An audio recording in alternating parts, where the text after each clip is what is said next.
Good evening everyone. Twongeye kubaha ikaze muri roundtable series yacu kuri mental health. Aho muri hose tubahaye ikaze. Mbere yuko dutangira nagira ngo manze mbashishikarize mu sharing this link to your colleagues, your friends and family. Tukuganira kuri mental health.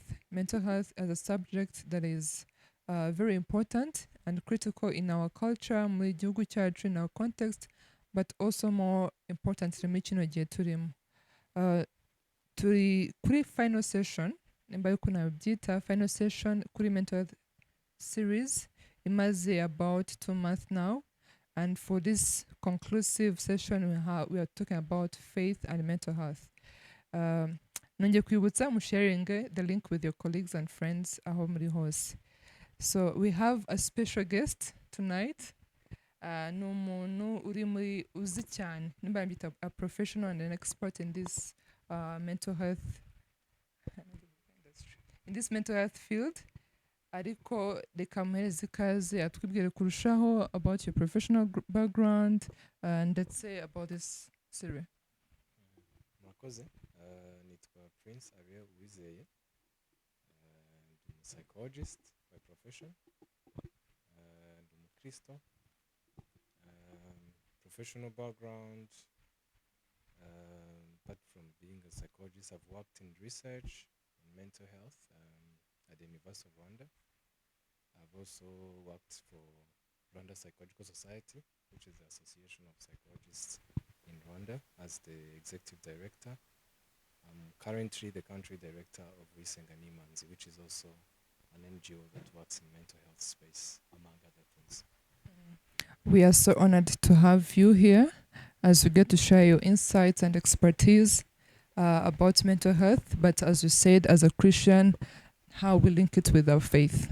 So we often hear about mental health, especially now in a believing community where we need to create safe spaces for believers, for the faith community to talk about mental health, about their struggles, especially for young people, but also to provide guidance in how they can nurture their mental well-being as well as spiritual well-being and other, lifestyle, other life aspects. So as we demystify mental health, I'd like to ask you the first question. It might be easy. It's an easy one. So what's the smallest, or what are the small habits do you do for yourself to keep yourself sane and grounded as you navigate your life? I think habits begin with attitudes, and I'll begin with attitudes that I try to exercise. Of course, there are always ups and lows. That's the bottom line. But there are attitudes that I find stabilizing in terms of the winds of life.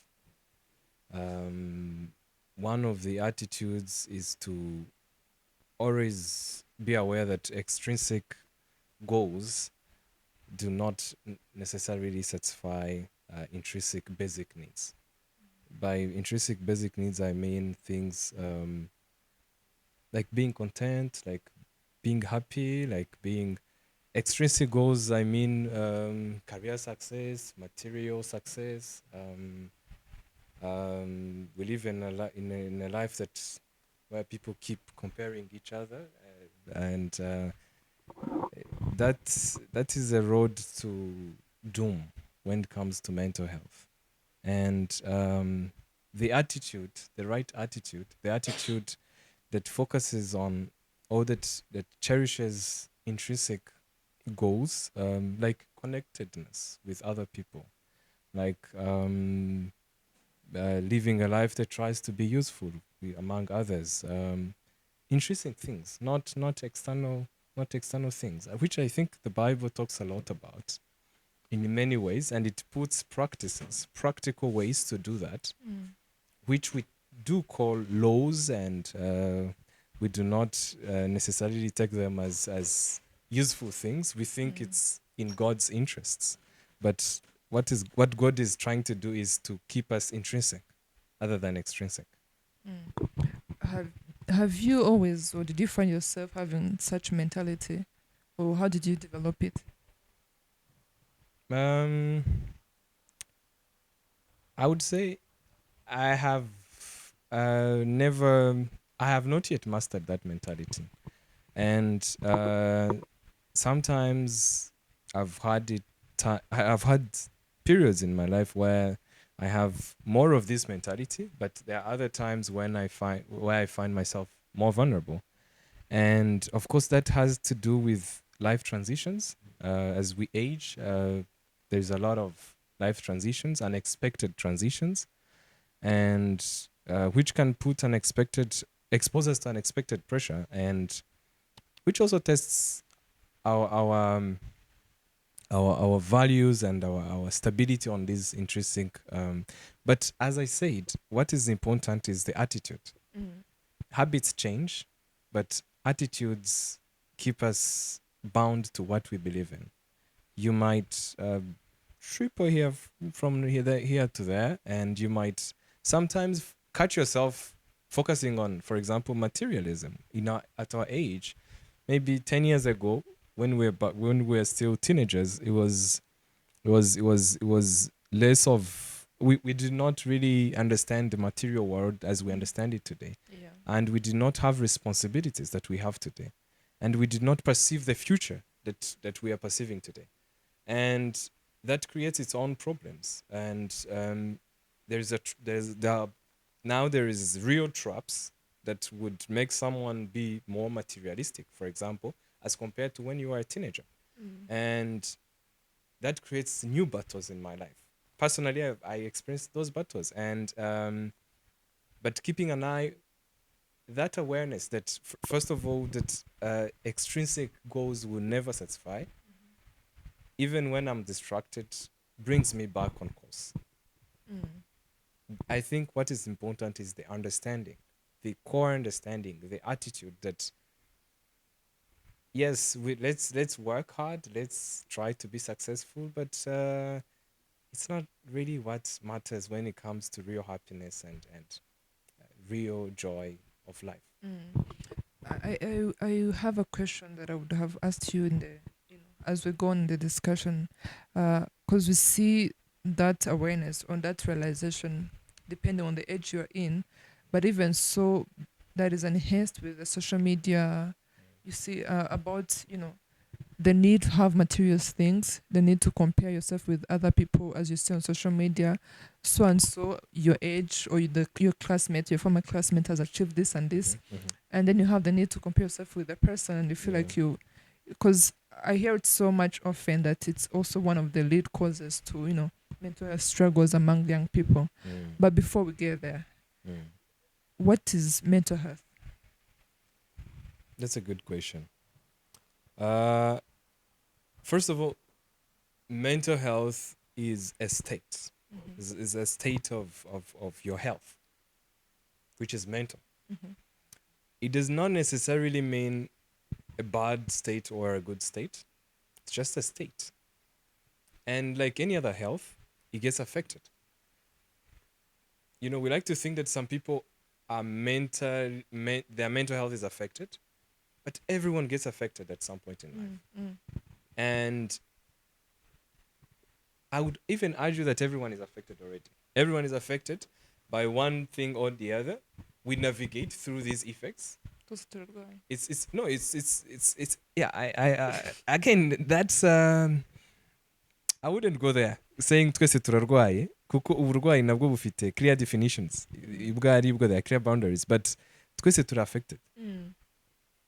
If we scanned you for some microorganisms, I'm pretty sure 100% we would find some microorganisms in your body, Yeah. which might not necessarily be the useful microorganisms. So we're all affected by this microscopic world Mm.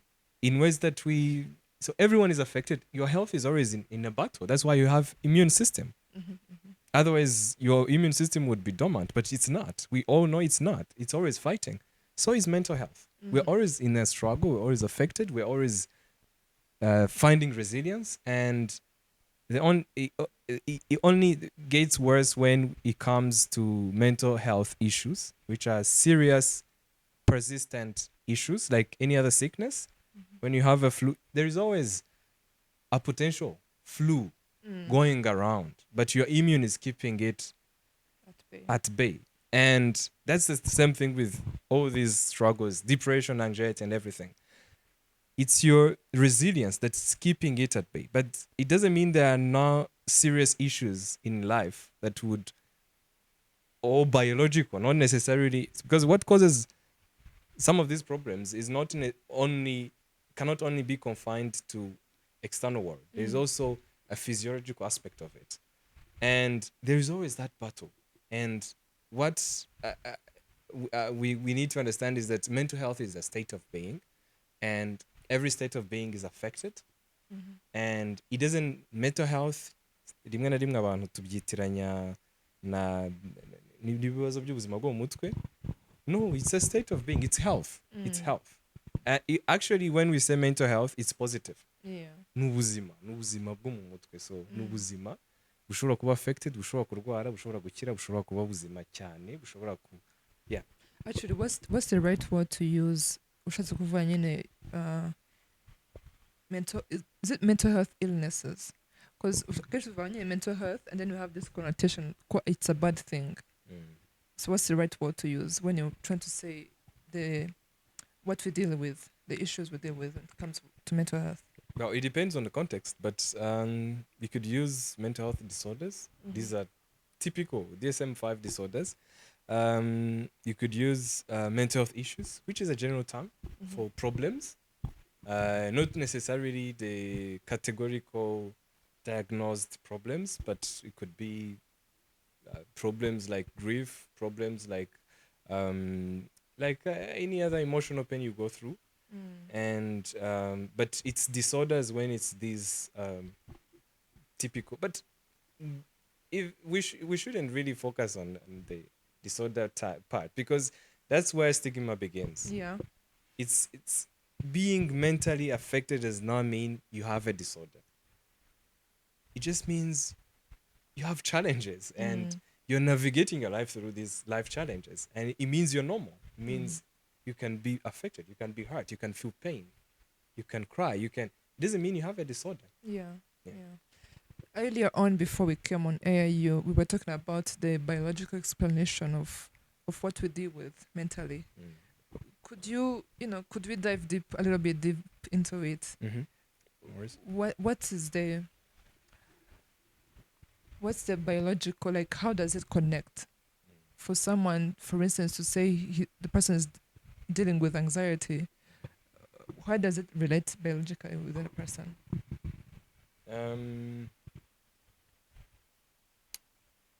You want me to speak about the biological aspect of mental health, right? Yes. There is always okay, there are many levels. There is a brain level, there is neurotransmitter level, there is other physiological parts other than the brain and nervous system, how they react to that. And if we took a simple case of depression, it's what happens when you feel depression. The easiest, perhaps the most common way of explaining things would be neurotransmitters, because people hear a lot about hormones. Because when we go to brain parts, and it becomes a little bit far from the common language we use. But neurotransmitters, I think people know about hormones and things like serotonin, dopamine. People know it because we use it in our common language. And when these hormones, serotonin as a mood stabilizer, which is supposed to stabilize your mood, dopamine for motivation, which is supposed to keep you motivated, which is supposed to allow you to feel pleasure, and norepinephrine.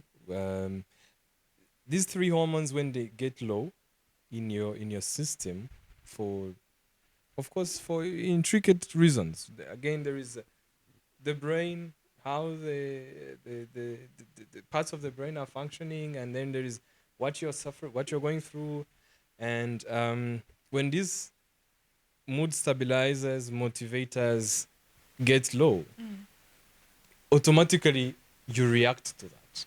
We are not separated from, our behavior is not separated from what's going on in our bodies. And if you are, we were discussing earlier on how, for example, people who are on antidepressants, if they stop abruptly their medication, they are likely to get worse if they stop abruptly, because these hormones are going to be too low.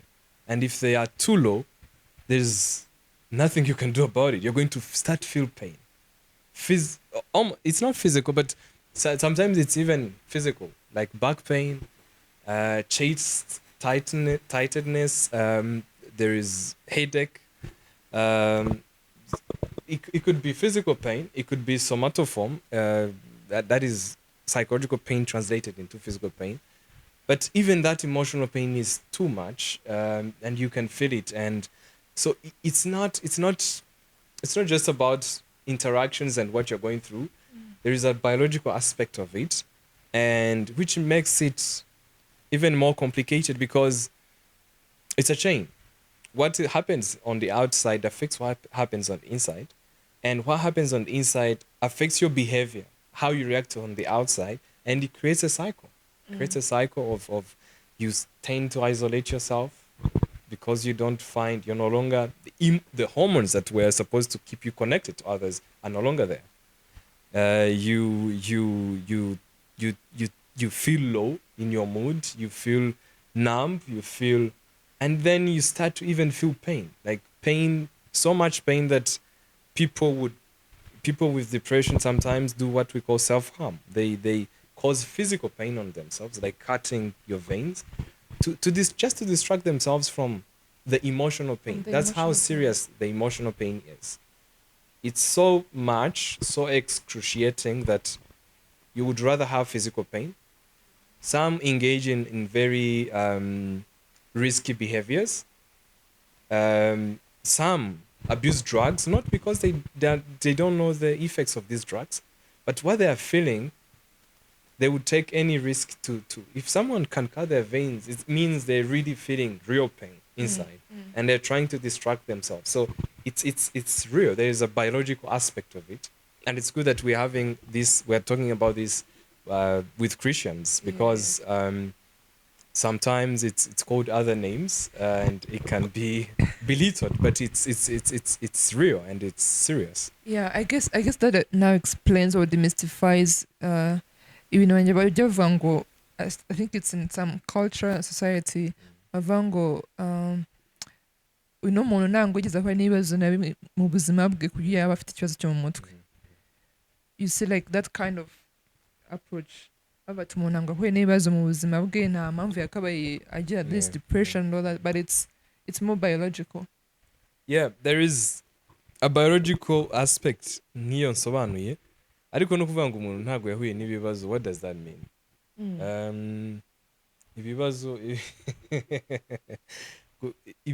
ibibazo mu kinyarwanda baravuga ngo ihwa riri ku wundi rirahandurika. Agahinda kamenywa n'inkike yatoreyemo. Hari imigani myinshi mu kinyarwanda ikwibutsa yuko ikintu umuntu ari kunyuramo ntabwo wabasha kucyumva. So kuvuga ngo umuntu kubarira ibibazo mu byuzi, hari ibibazo biri private. Hari ibibazo umuntu abura nabyo adasharinga n'abandi. Ikindi, abantu babiri bashobora kunyura mu bibazo, ariko uburyo babyakira bukaba butandukanye bitewe na experience zabo. Ntabwo ari weakness. Hari ubwo abantu bavuga ngo umwe ngo ari weak, ngo undi ari strong. No. Ibituma umuntu aba vulnerable ntabwo ari weakness. Rimwe na rimwe strength z'umuntu nizo zimugira vulnerable, like ambition. Kuba umuntu ari ambitious, akagira a barrier in life, biramwe expose kuba vulnerable kuruta udafite ambition. At that point ntabwo nzi ko wambwira ngo kuba ambitious biri weak. True. It's really complicated than being weak or being strong, and icyitwa ibibazo ni wowe ubyipasivinga It's ariko relative. it's everyone has their own issues, and they can be as serious as they get. It's a person is an expert of their problem. That's the bottom line. Yeah. Before we go any deeper, you said you did a research back at university and even within your career path. What are the most surprising, maybe not surprising to you, but to a common person, findings of your research when you did back in Rwanda? If you could briefly tell us about that in terms of mental health, the findings you found that were a bit that can be surprising to a common person. Surprising facts about mental The state of mental health in Rwanda. Well, everything is surprising because how people perceive what when you get into this space, what you get to understand is that there's a lot of misinformation when it comes to mental health. There's a lot of ignorance and a lot of stigma, and that itself has a bigger toll than real issues. It exacerbates the reality of what we go through. And right now, I'm not recalling any specific facts that could be surprising, but the ignorance, the level of misunderstanding about when it comes to mental health, and the low emphasis on mental health is absurd, because everyone has mental health. But at the end of the day, nobody cares, and that's ridiculous. That's self-harm. That's being against yourself. The fact that we don't really value mental health, and we all have mental health, it's not rational to think about it. And yes, people care about mental. Another surprising thing is that mental health is not something new in our lives, in our culture, and it's just that which it could look contradictory to the first one, but it's not. We all have ways of taking care of our mental health. The problem is that we are not aware, we're not conscious of these ways. And with the evolution of cultures, we tend to throw away things that are very useful in family life, for example, in place to be replaced by things which are trash, which are not useful at all. For example, I'm giving you an example. Social connectivity, pro-social activities are very key to sustaining your mental health. And I'm talking about physical pro-social activities and things like family time. And when we do not value these things in the name of whatever it is we call them, it could be little distractions like your phone, like your screen. Kare nahoze mu kiganiro umuntu umwe aravuga ngo umwana barababajije ngo barashaka kuba iki, umwana umwe aravuga ngo ndashaka kuba screen ya phone ya mama, kubera ko niyo mama ha attention, it is more valuable than, oh my god, imagine what that mom is losing. And at the end of the day, azashaka kugarura wa mwana byararenze, kuko ari gucreate umuntu udafite value. Umuntu udafite value is a disaster, kuko iyo value umwana adafirinze ari umwana ntabwo azayumva ari mukuru. So that's what I mean.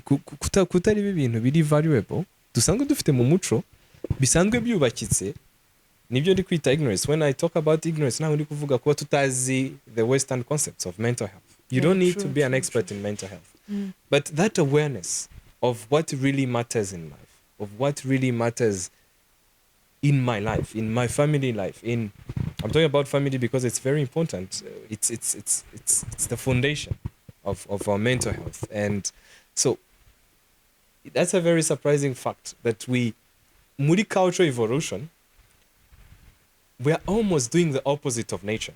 Usually nature does selection. There is this selection where nature selects the best.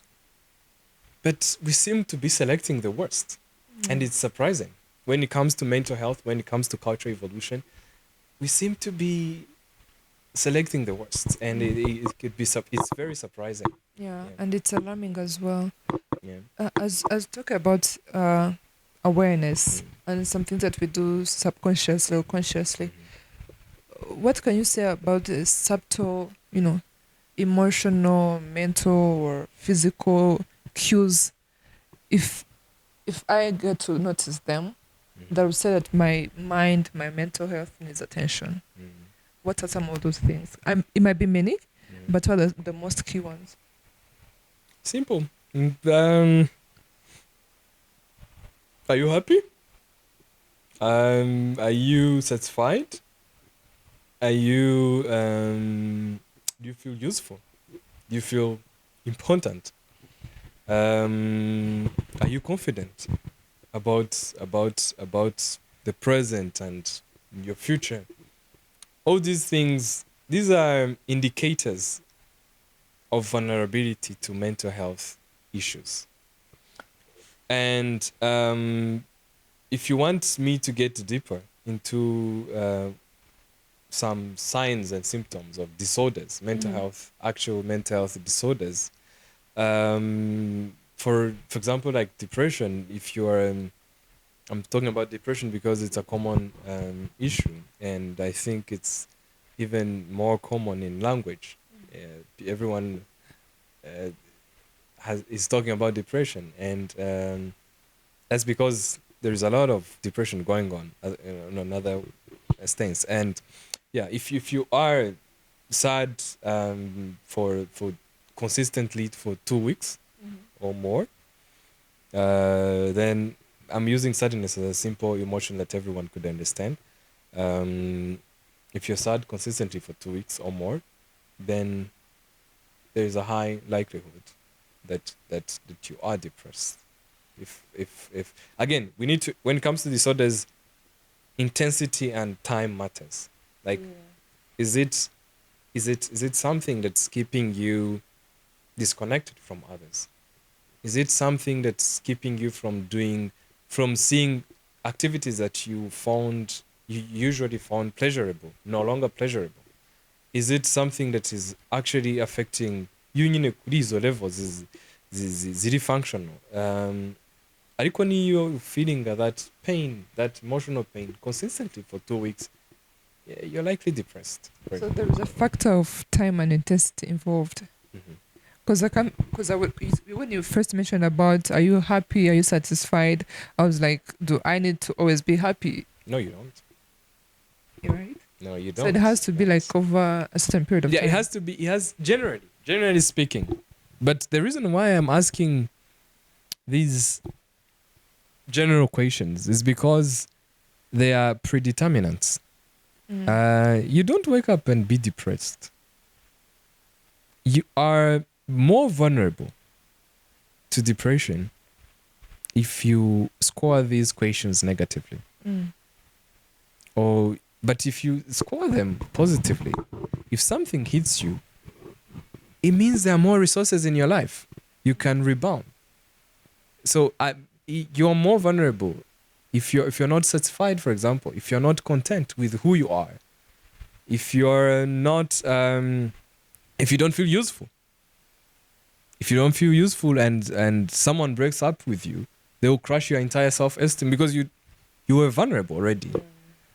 But if you feel useful, if you feel content, if you are, it makes you more resilient. I'm not saying you won't be affected, but it makes resilience easy. You can rebound so easily than when you are vulnerable on these scores that I was mentioning. Yeah. How much does the spiritual life be it prayer or meditation, how much does it play a role in terms of maintaining your a healthy mental state? That's a very interesting aspect that we rarely touch. I would term prayer and meditation and worship and all these practices in Christian culture as nourishments, daily nourishments of the soul. And so I will not try to be very spiritual and include the spirit and everything, but the soul. We're talking about the soul right now. So they are nourishments of the soul. But even more importantly are the Christian principles and attitudes, because these are the actual anchors that you can have food and still be sick, you know. You can be nourished, well nourished, and still be sick. Of course, if you are consistently nourished, you develop higher immunity. But it's these core Christian principles that will truly protect you. Things like, I was talking about how these prescriptions that God has given us in the Bible are useful protections that are supposed to keep us mentally healthy. The other day I was discussing with someone about tithing. Like I said, if you are intrinsically driven, you are more resilient, and if you're extrinsically driven, you are vulnerable.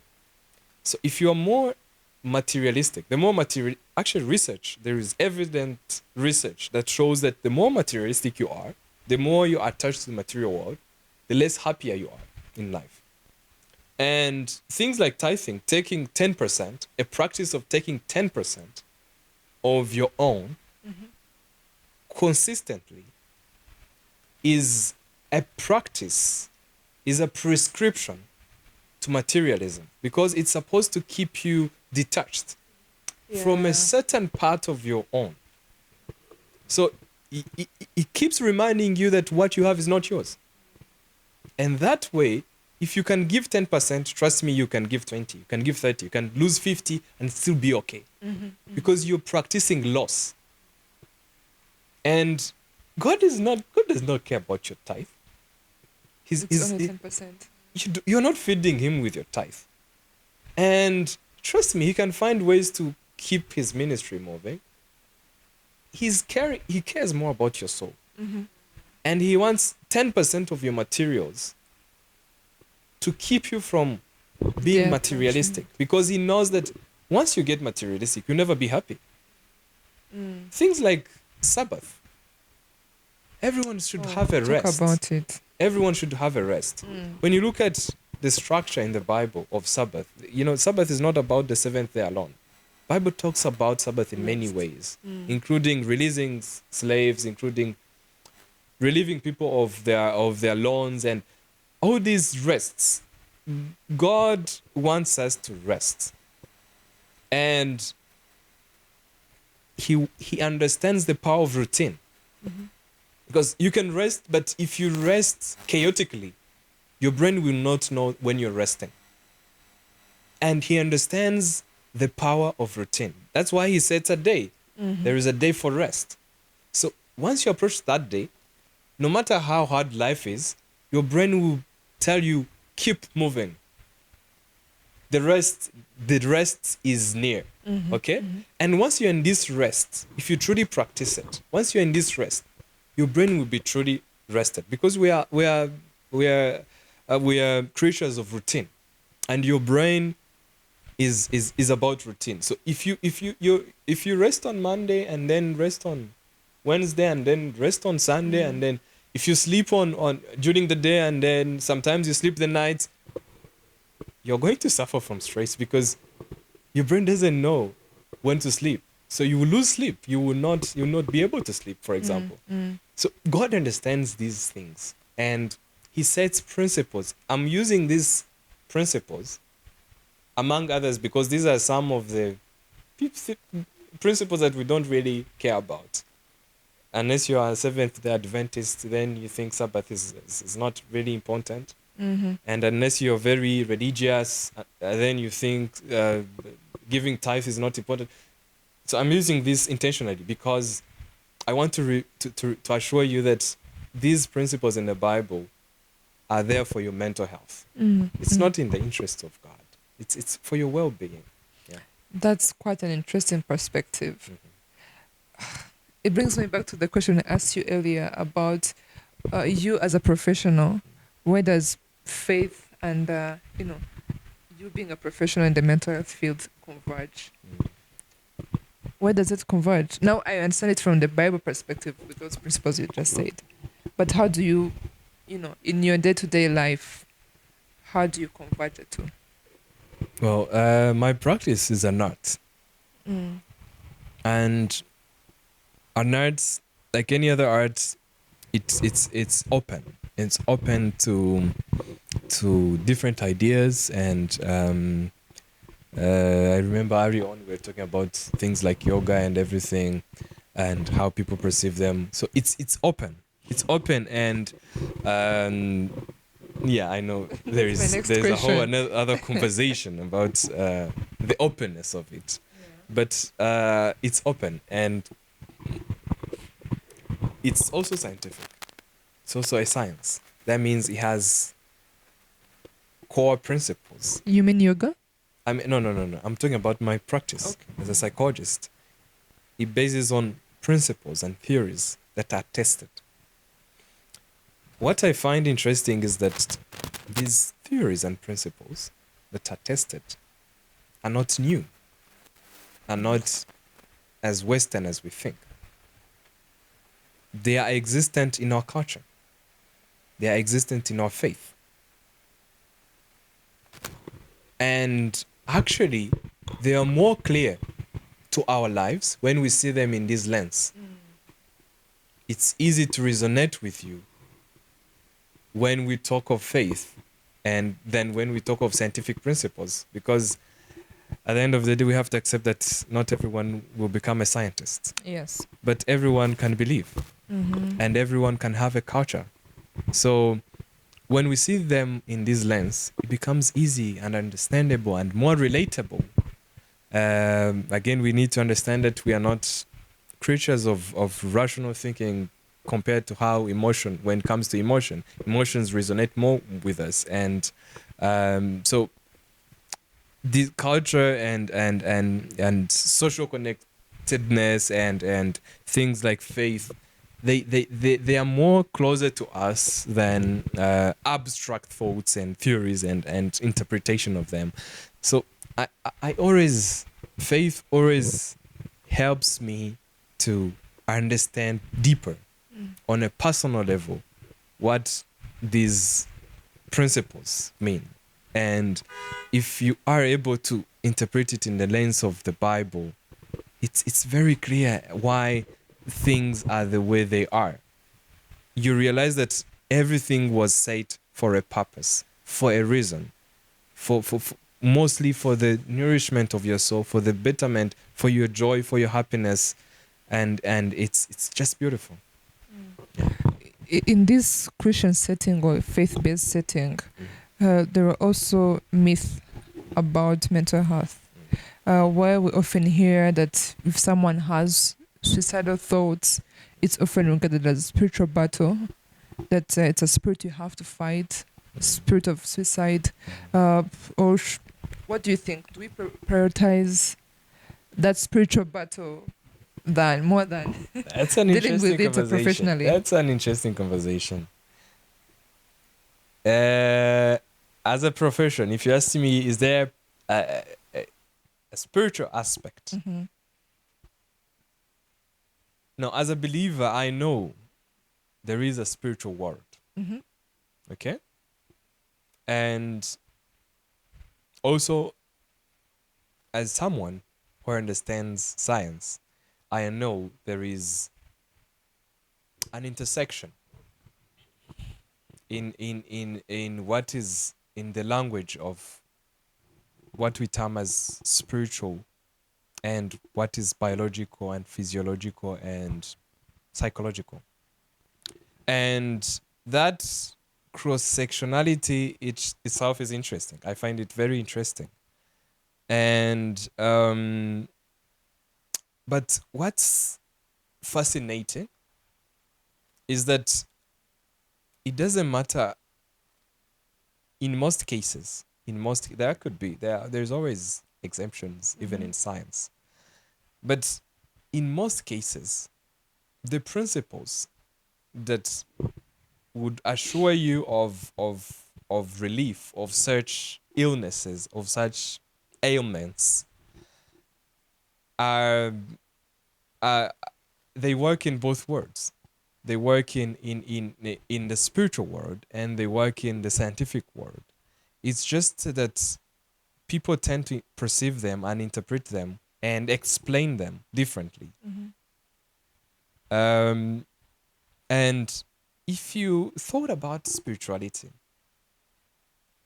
what is not spiritual really? What would you say is not spiritual? If you see a psychotic person running on the streets, would you say it's not spiritual? But also, if you see umuntu ufite agasuzuguro, would you say it's not spiritual? Explain, please. And again, at the end of the day, we live in a spiritual world. That's a fact. Yeah. It's only that we like to think that some things are more spiritual than others.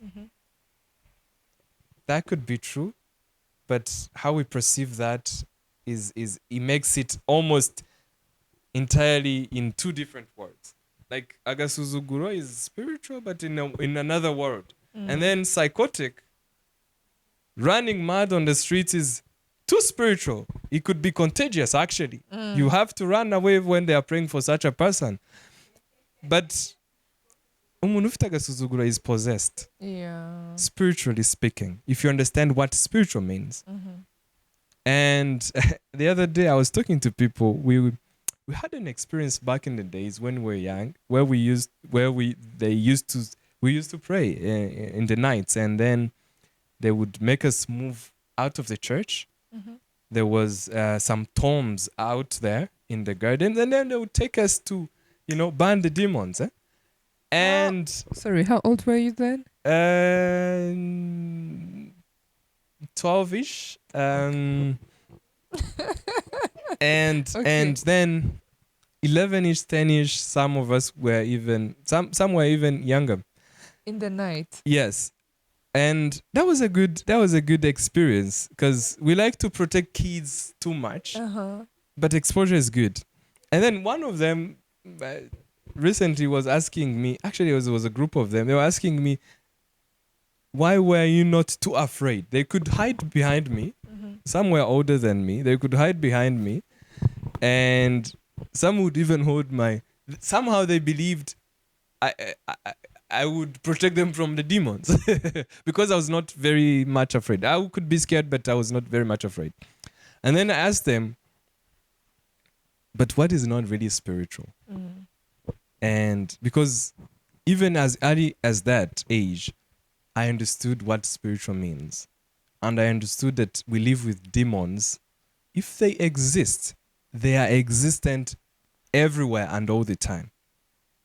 It's not in the So tomb. it's not the night and the tomb that is going to make demons more existent. And that made me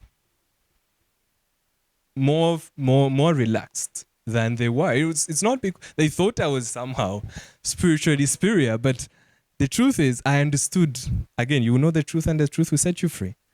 I understood that spiritual means that when I make a decision, there is a spiritual aspect of it.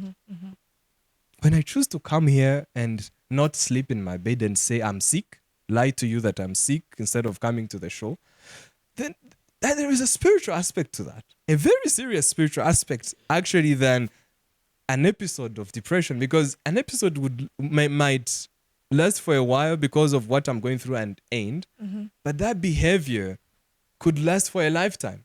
Yeah. That's more spiritual than mental health illness. So again, when we talk about spiritual, what do we really mean by spiritual?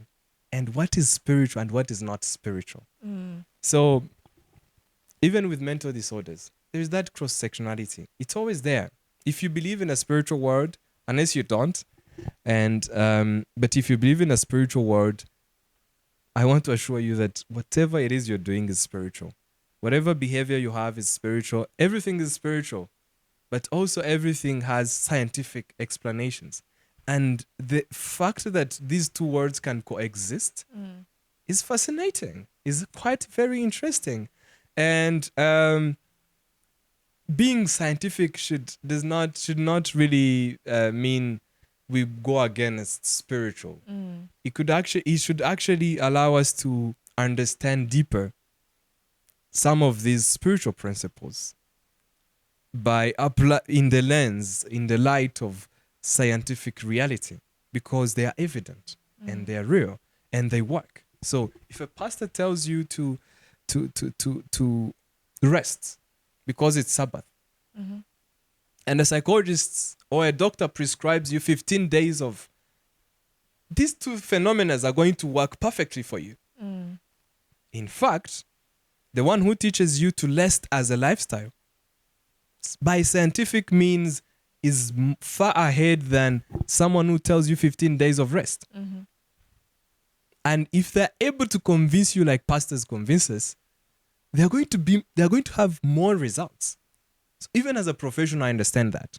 I understand that the so-called spiritual principles are scientifically evident of their value and their use and their importance in our life. Yeah. So if I look it through that lens, that everything around me is spiritual and I'm also spiritual, how do I give, or where do I draw the line, or when do I get to decide that I'm going, for instance, if I'm dealing with depression or all that, where do I get to decide that I'm going to see a therapist, for instance, rather than, being in my prayer closet and praying about it? So where do I draw the line, or where do I get to balance the two? I would encourage people who are in a spiritual field to learn a little bit of science. It won't hurt. It won't them make them less spiritual anyways. But it will make them more grounded on the principles that they already know. I'm not saying they don't know, but it will shed more light to what they already know. And perhaps they will, even if it doesn't add any information, perhaps that awareness will add more value to what they already know. And as a person who is a Christian and who is struggling mental health wise, I need to understand that these two words are real. For example, there is a biological aspect as to why you're so depressed that you don't get out of your room. And though, for example, antidepressants are not always the solution, but it's evident that they can help you as we figure out the problem, as we figure out the solution. So that's a medical solution to your spiritual problem. It's not a problem if you interpret it as spiritual, but that's a medical solution to your spiritual problem, and it won't hurt. God will not punish you for taking a medication because you're sick. So that awareness, that and going to a therapist. It's okay. You can go to. I'm not saying people should abandon pastors and go to therapists, or the other way around. Why not go to a therapist? Why you still go to your pastor? If your pastor, if there is something that is not working, why not find another solution? Add to because life is about resources. The more resources you have, the more resilient you are. Just make sure the resources don't confuse you. But the more resourceful you are, the more resilient you are. So science is not, it's not like they are in competition. Should I go to the pastor? Should I go to the psychologist? They're not in competition.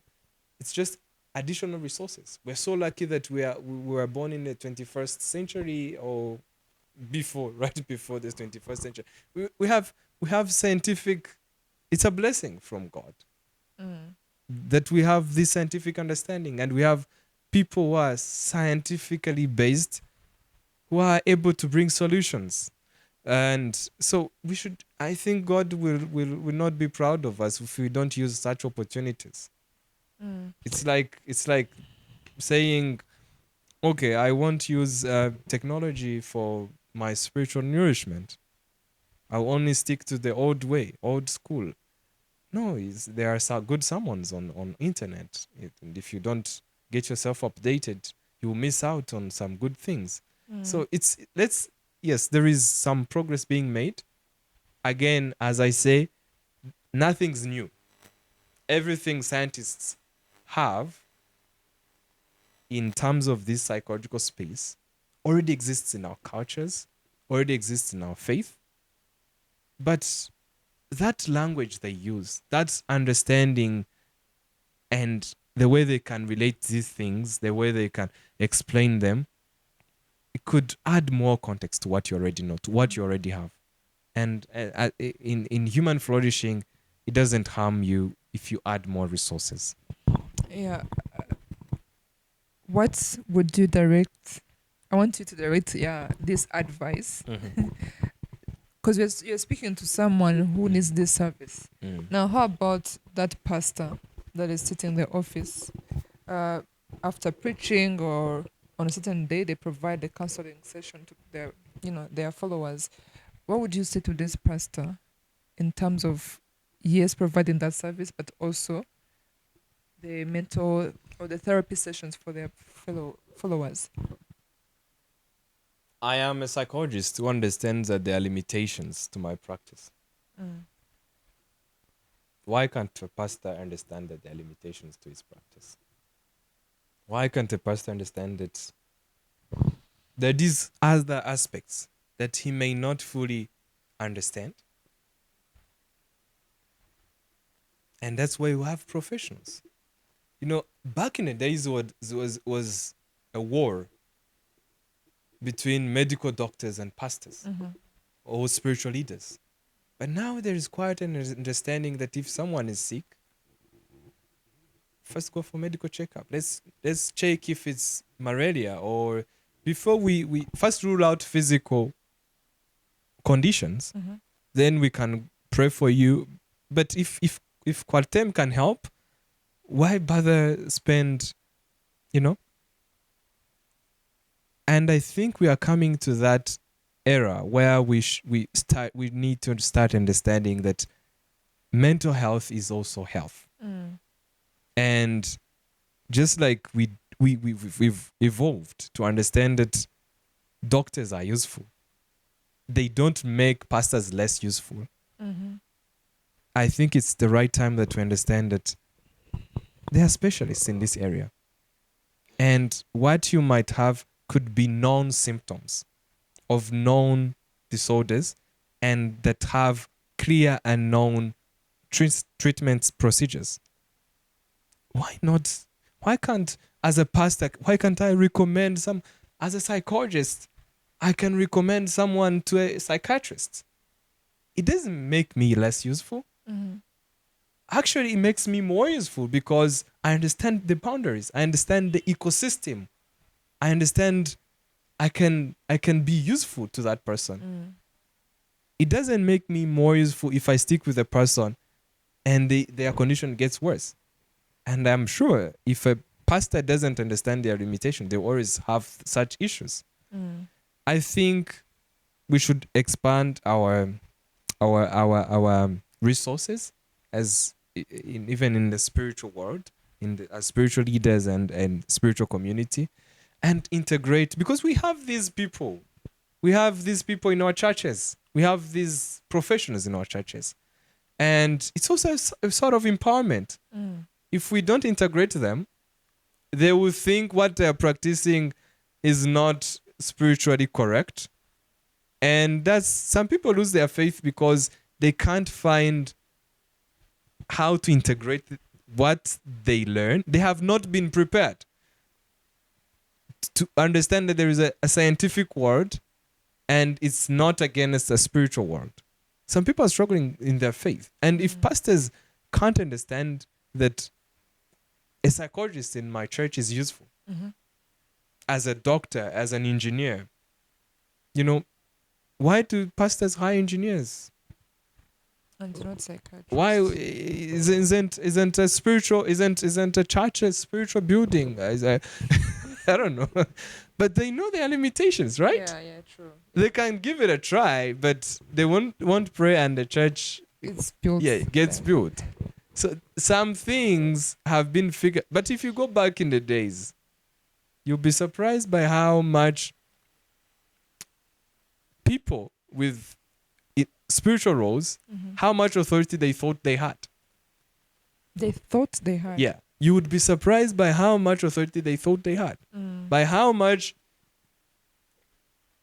scientists in their domains, whether it's engineers, and had to fight for their lives to be where we are today. Yeah. Not Christianity. Back in the day, I think it's human nature that everything we don't understand, we tended to throw it in the spiritual world. And at the end of the day, we give spiritual leaders too much authority and too much responsibility than they should have. And if spiritual leaders are not wise to relieve themselves of that, to not fall in that trap of thinking that they understand everything and they can solve everything, they get overwhelmed and they overwhelm the people they lead. But a wise spiritual leader will understand their limitations. And we understand that from history doesn't lie. History doesn't lie. They will understand that, oh, we've been able to relieve ourselves of this and this and this and this. And now it's time to relieve ourselves of some of mental health issues that we don't understand. Yeah. So Well, I would, if I was a spiritual leader, I would recommend someone to go for a psychologist, and I would still meet these people, this person, because there is a faith aspect.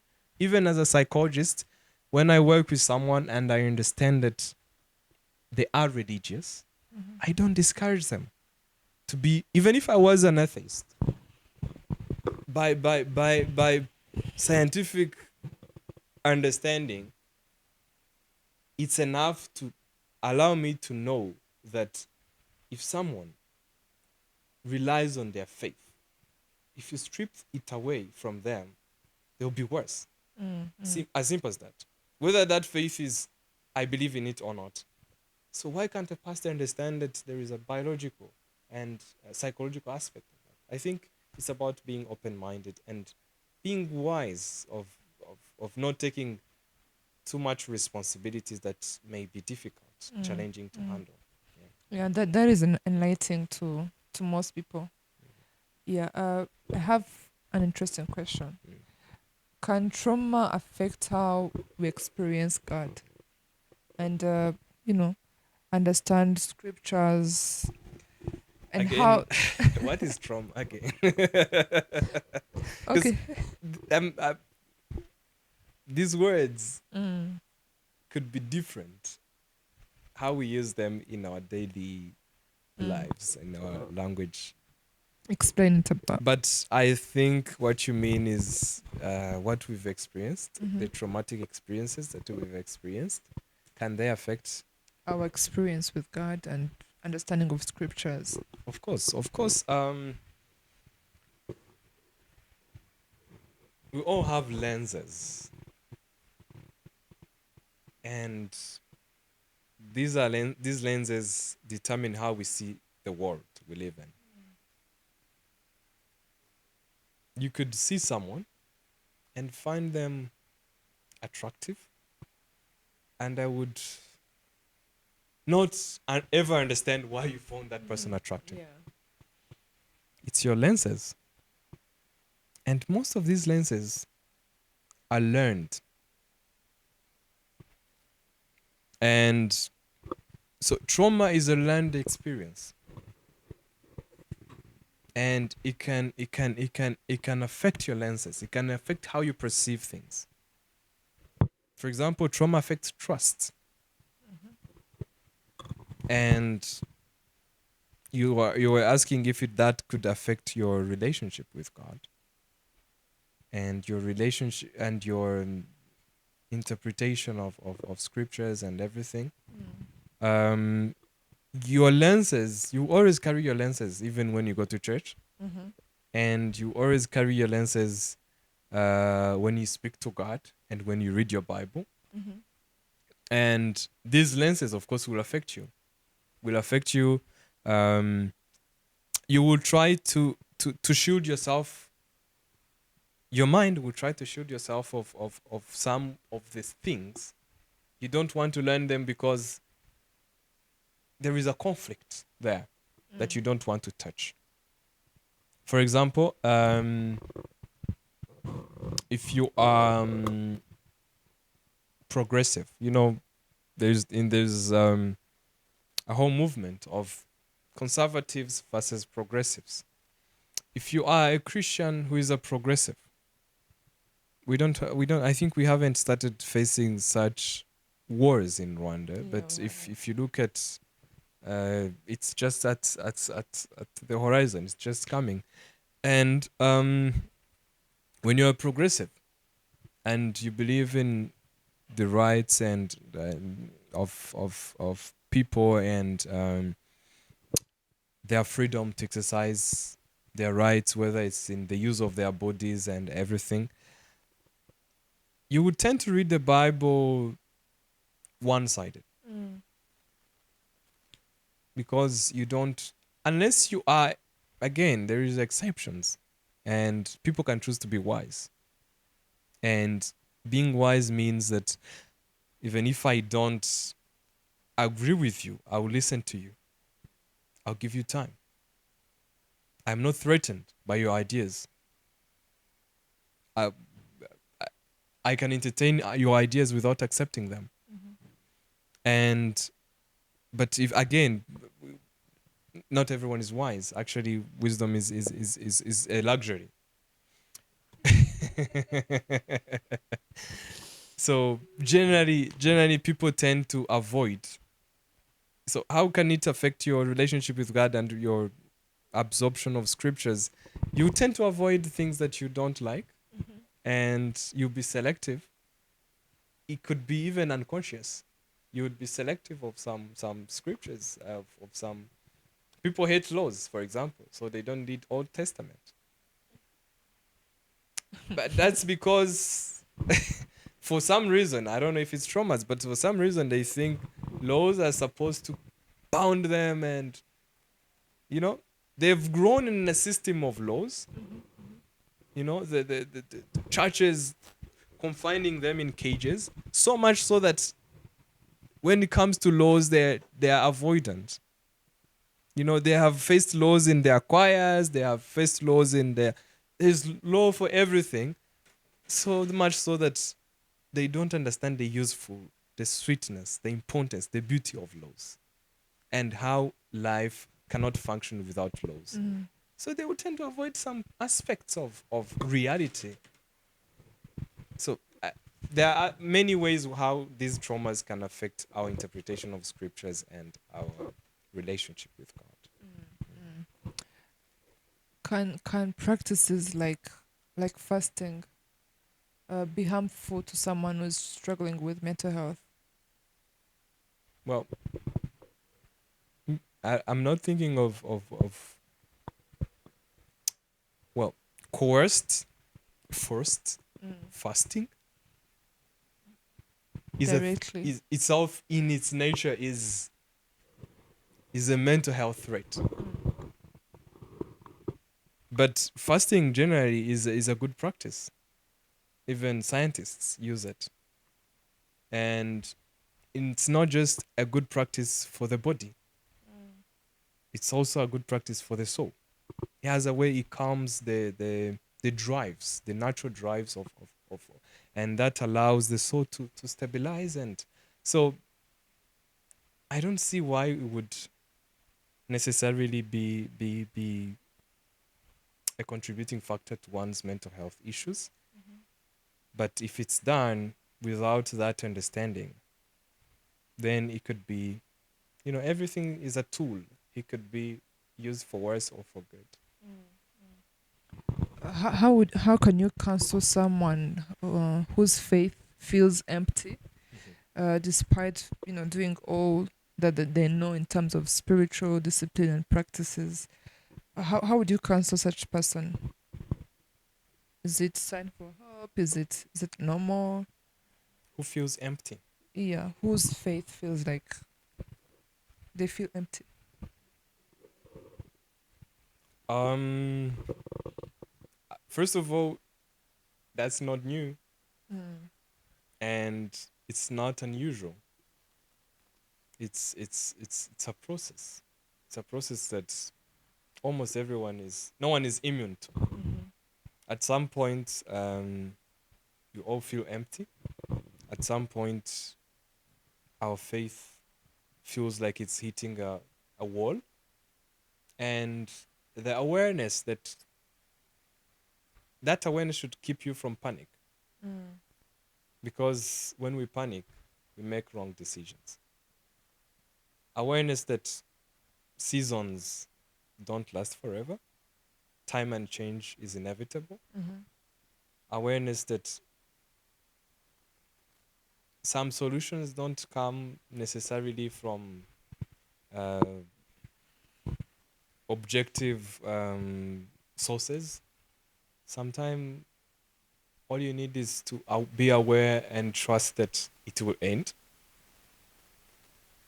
And with that attitude, learning to find solutions, but not as if you're panicking. Because you first need to be aware that it could be solved not by miracles, it could be solved by just allowing that season to pass. There could be lessons for you, for that emptiness. And there's nothing that forbids God to use that for your good. So allow time and change to happen. And then find solutions. There could be reasons why you feel empty. And figuring out these reasons should not make you panic. That's the bottom line. Because when you panic, you make wrong decisions. And when you panic, you lose your peace. When you lose your peace, you have nothing. So being stable first of all, in the middle, I think that's what the Bible teaches us. There will always be winds, there will always be seasons, there will always be chaos. But trust me, and that will keep you stable. So don't panic, and then find solutions. Again, we were talking about seeking help. Seeking help from religious leaders, seeking help from people who know more than us. And people who know, everyone knows more than you actually at the end of the day, if you think about it. You just need to utilize resources in your environment, because it could start as an empty discussion, but if you keep finding solutions, it could start just as a discussion, but someone says something and it hits you differently. So the state of not panicking allows you to exercise all these different resources that you have that are already existent, God has blessed you with, and utilize them unshaken, utilize them in a stable way, because nature loves stable things. If you become stubborn and unstable, there's always something that will hit you. So first understand it, this is a time and it will pass. And then find solutions. God is always putting resources in your way to keep you afloat. Yeah. I want to understand your perspective on the dynamics involved when someone who has a mental health state that is good, or even not good as well, when it comes to marriage, them marrying someone who's dealing with mental health issues. what does that mean for the person? What are the dynamics involved for the children they might bear? The whole of that. Mental health and how it affects our families, Mm-hmm. But especially the also, families that we create, right? mm, And but also then, leading to that state of marriage. yeah. Well, when we talk about marriage, it's a very interesting concept. Even before it becomes a topic, it's a concept. It's a very interesting one. It's a lot of things we do and practice and live in. We rarely think about them. Now think about marriage. Think about having a lifetime partner. Isn't that complicated? Isn't that and assuming that everything has to be, because a lot of things that kill us are expectations. We like to expect things that we only make up in our mind Mm-hmm. that are far from reality.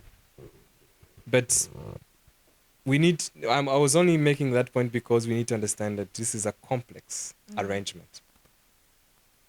And it's going to affect you in all aspects. And there is nothing you can do about that. Be ready to be affected.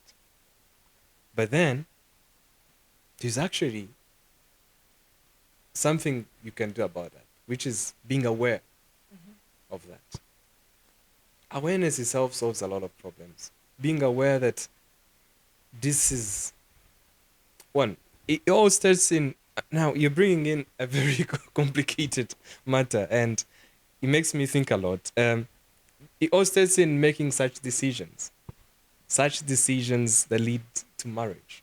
Because we all have traumas, right? Mm-hmm. We all have, again, I'm using traumas um, in normal language context. We all have experiences that have shaped our lenses to see the world the way we see the world. And everyone's experience is different. And marriage is an arrangement that puts two people with very different lenses in one life that has to be shared. So it all begins with making such decision, understand the complexity of it, and not just make it for simple matters, because it's not a simple decision. It's a complex decision. And just don't make it for simple matters. There's this book that speaks about the history of marriage. It talks about how people have been marrying for different reasons over time. How reasons have been changing until in the 21st century where we marry for love. It was not always like that. And understanding that marriage is older than love. The idea of marrying for love. Not love itself. The idea of marrying for love, yeah, love, eh? And understanding the complexity of that. It's not supposed, the book is not supposed to make people despise love. Again, love, I'm saying, is not an emotion. Love as we know it. Marrying for love. The book only allows us to see in broader picture that marriage is bigger than that. So allowing yourself to understand the complexity of such a decision, and that awareness itself allows you to, again, lower your expectations, among other things. Allows you to lower your expectations. And when you make such a decision, you are also aware that your experiences and this person's experiences will affect you. And will not always affect you positively, Gusa. It will also affect you negatively. And you are asking how does mental health affect It affects everything. I don't know how to answer that question. It affects everything. It affects, because again, your mental health determines the lens through which you view reality. What we call reality lies in the eyes of the perceiver. And your mental health dictates the lens through which you see that. That includes your past traumas, that includes everything. So you always have disagreements with this person. And if, when it comes to mental health issues now, they have a trait of creating problematic interpretations of reality. This is someone who is seriously ill, whether they know it or not, whether it's known in the community or not. Because a person can be seriously ill and you don't know it. But it has a way of being shown, displayed in a way that people interpret reality in very faulty ways. I'm thinking of someone who is, for example, narcissistic. They will always act very well, but their interpretation of the world rotates around them. That's a faulty way of understanding things. Life is supposed to be shared, but they don't understand that concept. And if they are truly narcissistic, they almost don't have this other concept of sharing, of the world truly rotates around them. That's a reality. That's the problem with mental health issues. They create a different reality, and it's rocked like that. So with this person's narcissistic tendencies affect everything in the family? Yes, because that's how they perceive the world. So at the end of the day, our mental health will always affect, not just affect, will determine the kind of families that we create. It's not just the effect. It will determine. It's the foundation. Because everything you interpret, everything you perceive as good and likable, and I was talking about not necessarily disorders. I was talking about how people who have extrinsic tendencies are less happy. If someone is materialistic, for example, and they're always comparing themselves with the family next door, that breaks families a lot. Yeah. Because they're always in comparison. They're always comparing their wives with other wives. And they'll always be better. Whatever it is you want to perceive it, if you're looking for better in your eyes, you've already created beta. You've already created a space for beta. It doesn't necessarily need to be beta, but you've already created a gap for it, and you will find it. So if that's how you perceive the world, there will always be problems. So mental health does not affect our families. It sets foundation for the families that we create. Are mental health issues hereditary?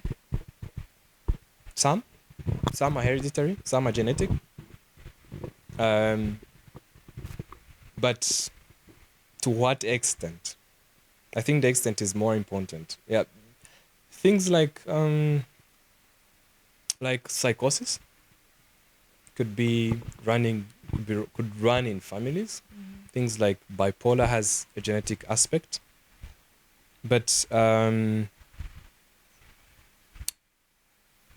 again, to what extent? That's why I say this is complex. This is complicated. And if something's genetic, it could be spiritual, but you need to understand that it's more complex than, again, everything is spiritual. Yeah. Okay? But I'm trying to assert a point that there is a biological aspect of it.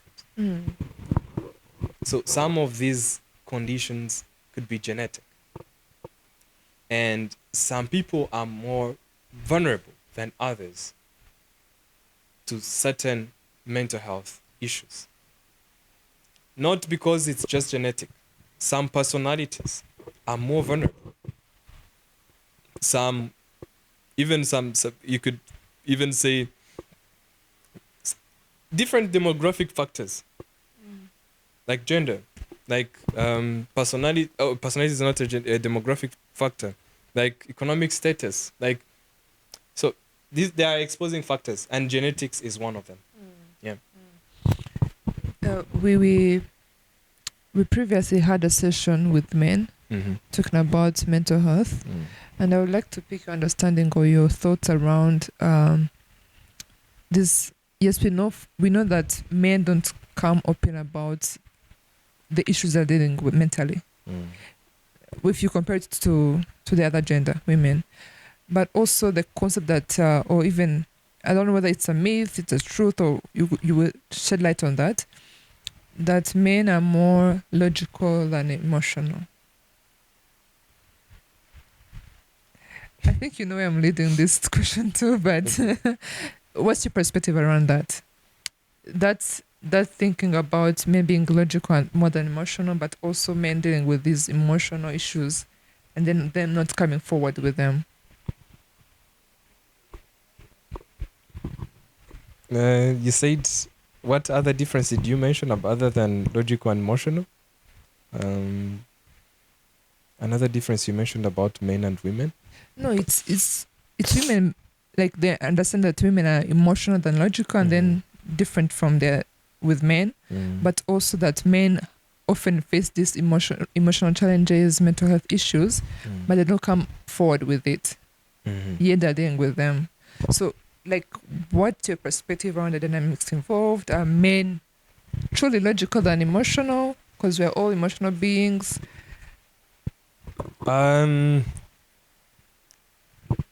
We are all emotional beings than we think. And in most cases, what we interpret as logic is quite emotional. Thank you. It's just a different kind of emotions. And I think men could identify with certain aspects of life and with certain tendencies, and which could be emotional, than their counterparts. And a part of it is nurture other than nature. What do you mean by that? Nurture is the shaping, is the environmental shaping, how we are shaped. But there is also, of course, a part of nature. I wouldn't interpret it. Again, we need to understand, what do we call logical and what do we call emotional?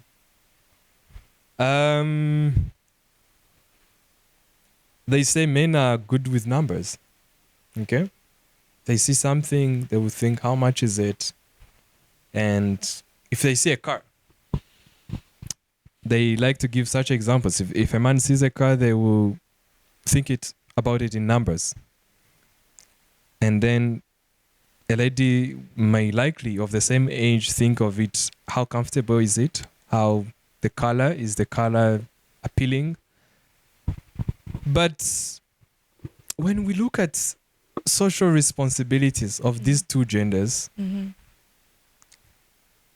they could be different in many cultures. But the bottom line is, it's likely that this man is going to spend their entire life being asked about numbers. So they better know about numbers. The social structure is designed in a way that this man is going to be, they have to be prepared. They have to see it in numbers because they're going to be asked about numbers over and over again. And if the structure was flipped the other way around, it could have different results. Again, this is not a theory. I'm not reading it anywhere where it was tested, but most of these things are created than they are nature. And there could be a natural aspect of it. Why are they created the way they are in the first place? Why is the social structure built that way? Why are men supposed to respond to such questions? And in many cultures, most cultures, and it has been there for a long time. Again, we need to understand that this is not to debunk, to say that to confuse gender roles. Gender roles are important. In fact, when they are confused, it creates more vulnerability to mental health issues. Because if the family structure is confused, then children are going to be confused. And yeah, but again, we need to understand that some of these responses, so-called logical responses, relate to lifestyle issues. I don't know if you have any other examples of what you call logic and emotions, but we could see. But the bottom line is, even thinking about numbers is not entirely logical. It could be fear. Fear is not. It could be. It's a responsibility that creates almost an automatic response, which is emotional. When it's a response, it's a reactive. It's an emotion. But we are put in different positions, and our emotions will always come up differently. It doesn't mean I'm very logical. Actually, it could mean I have some fears about life and it doesn't mean that lady is not logical, thinking about comfortable and colors and everything. Because they might actually be logical about thinking about desirability, which is a logical thing in social context. They're looking for something desirable in social context, which is perceived as valuable. That's not entirely emotional. That's very logical. Because if something is desirable, it's considered more valuable. And if something is more valuable, there's how people react to that. So it's not entirely, we like to think that, okay, numbers is purely logical, colors is purely, but it's always complicated than it's interpreted. And it's not necessarily nature. It could be the structure. I think most of it is actually the social structure. But again, is social structure an accident? That's also an interesting question to think about. Still with that question, from your interactions with men in the faith-based community, what's the state of understanding of mental health, and what do you find is the blockage or limit when it comes to them understanding mental health and seeking out help when they need assistance in that? I think men face a lot. They face a lot in terms of who defines manhood, who defines masculinity, there's a lot of conversation going on the other side. But on this side, it's not clear sometimes. And there are no people. The way it was done, there were always models. Models like having a father, like having models in a community, smaller communities. But as communities expand, we need to get our voices louder when it comes to what is acceptable, what is desirable. Because there's a clash of cultures. And there are challenges that have distorted the existing systems, like family systems. A lot of homes are fatherless, either physically, or you could call it spiritually, you could call it psychologically, you could call it, a lot of families are fatherless. And boys being born in such families will look for someone to look up to. And if it's not voiced, if we don't talk about manhood and masculinity, positive masculinity, they will find other models. And the weird thing about today is that there is always information everywhere. There is always a model everywhere. And that itself is chaotic. It creates a lot of problems. So if we don't voice that, there will always be wrong models. And the fact that men need to figure out there are no existing resources and there are no opportunities for men to learn. Just like I think men are suffering the same problem that parents are suffering. There's no school for parenting. Once you are a parent, you're an expert in parenting. And you have to figure out. Of course, you will make a lot of mistakes and you will not admit them. You will not allow yourself to evolve and learn because you're considered an expert automatically. So the same thing with manhood. And about the behavior and tendencies to seek help, I think it's yes. There is. I think it's like someone, an old person, leaving a statement without interpreting it, and dying, and then everyone comes up and interprets it the way they want to interpret it. Yeah. That's how masculinity is today. It's there. There is a way a man is supposed to handle their life. There is a way a man is supposed to handle their issues, their problems. But it's just a skeleton. It's just there. No one understands it because models who are supposed to handle it over, models who are supposed, because if you look at in our culture, for example, men had ways of talking. Men had ways of talking. You could go in a history. Even great men had ways of expressing their emotions. When you look at some of poems in our history, you realize that people were grieving, people were expressing emotions, people were expressing their anger, their anxiety. There was a way of expressions, and they would celebrate it. Mugitaramo, umuntu akabaho igisigo singikundukundi amazimaka. That's vulnerability. A whole king is expressing their vulnerability, their most important vulnerability about love. And so there were always ways. But because now we have principles without interpreters, everyone interprets their own way. And so men will likely keep it to themselves because they are not taught how men express their emotions. Again, these differences are existent. We are not going to remove them. Again, if we want to remove them, those who are battling to remove existing structures, they cause us a lot of trouble because they're not replacing it with anything. You say, this may sound, I don't know. There's now a conversation. I don't want to go political, but there is now a conversation about who is the head of the family, for example. I will not criticize itegeko, ariko I think people should think about it deeply.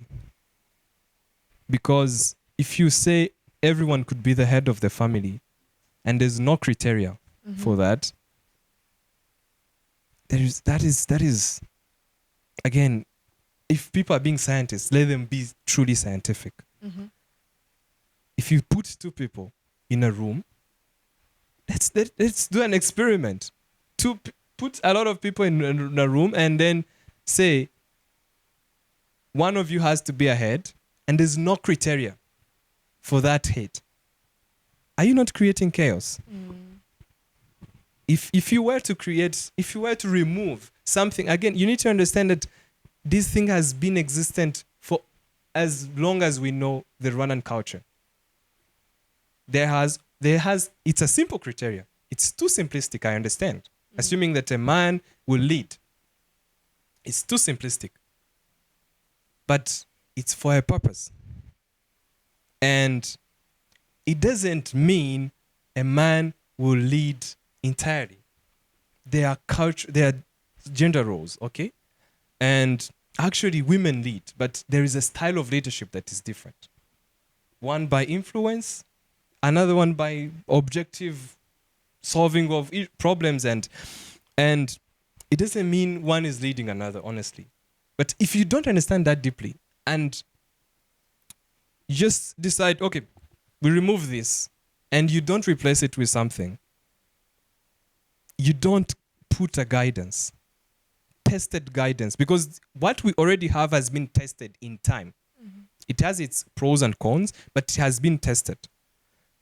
If you remove it abruptly and you want to restructure something as old as family, you're likely to cause trouble.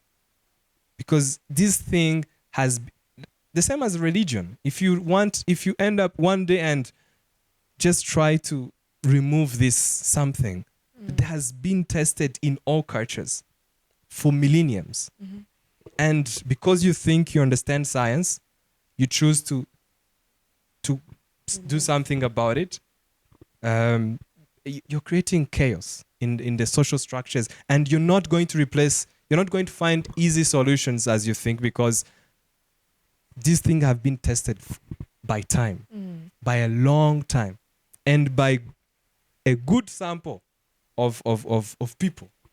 Everyone has tested it. Everyone has contributed to it in ways that you don't understand.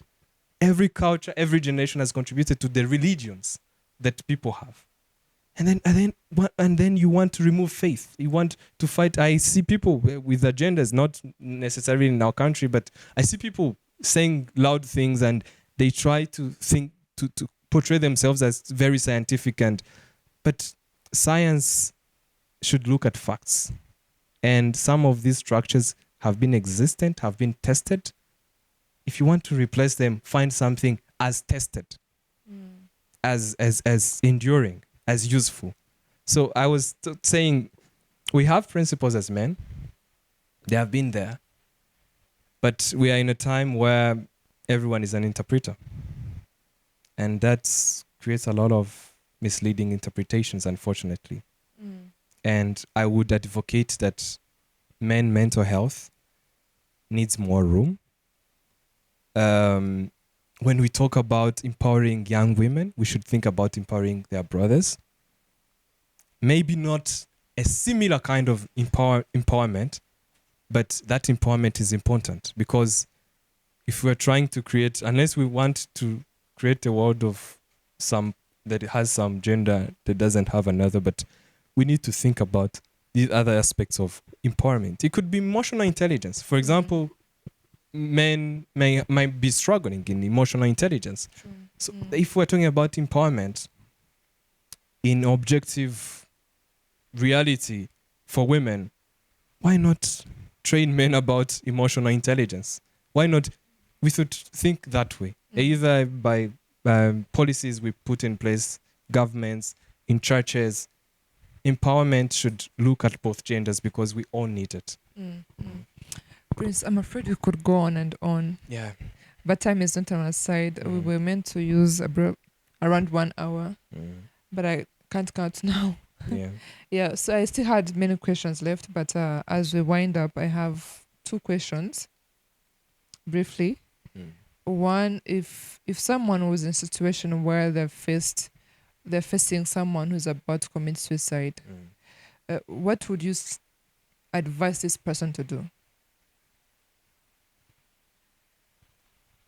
Suicide. When it comes to suicide, I would not like to advise. Advice is fancy for someone who is suicidal. They might not understand that advice, because it takes some mental resources to understand an advice. Even you, if I advise you some things, you might not be ready for them. Yes. Leave alone someone who is suicidal. And I think if someone is suicidal, it's an emergency. Like how we have medical emergencies. It's an emergency. Don't joke around it. Don't play with it, because it's an emergency. And throwing advices is not an ideal way of handling a suicidal person. consider it an emergency. Mm-hmm. Think about safety first. If someone is suicidal, think about their safety. And part of thinking about safety could be removing danger in their way, removing all harmful things that could be in their way they may use, but also putting them in environment that is safer. That's why we always encourage people to seek help. Mm-hmm. There is always emergency lines that are there to intervene.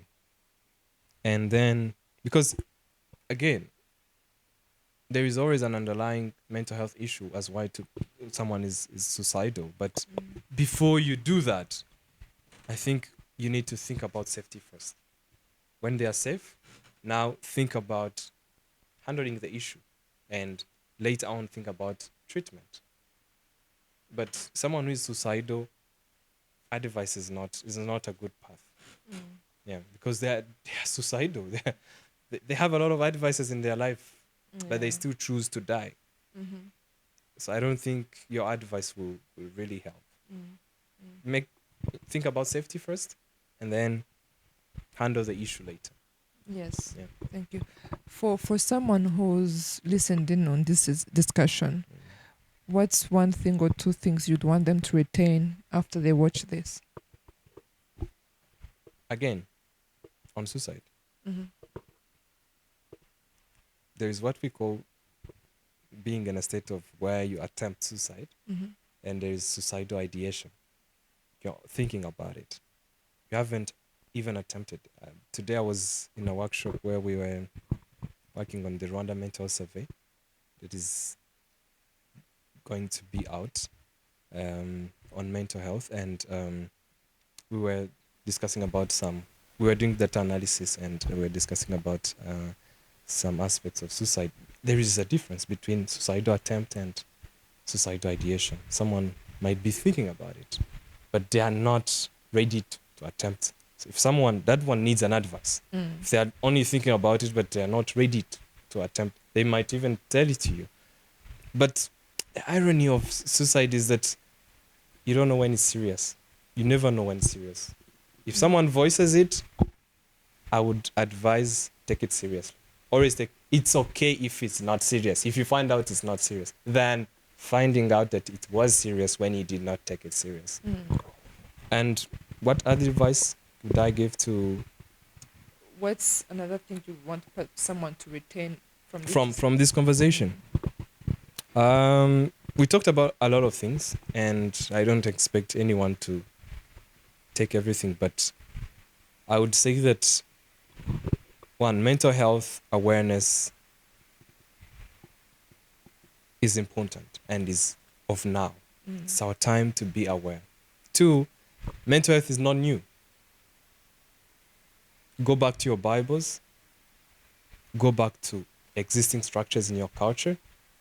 You will find cornerstones that would help you navigate your mental health in these challenging times. I don't expect you to be a scientist to navigate life, but there are existing things to help you. And that awareness that everything God said, prescribed, was for our souls to be nourished and to be well and to flourish.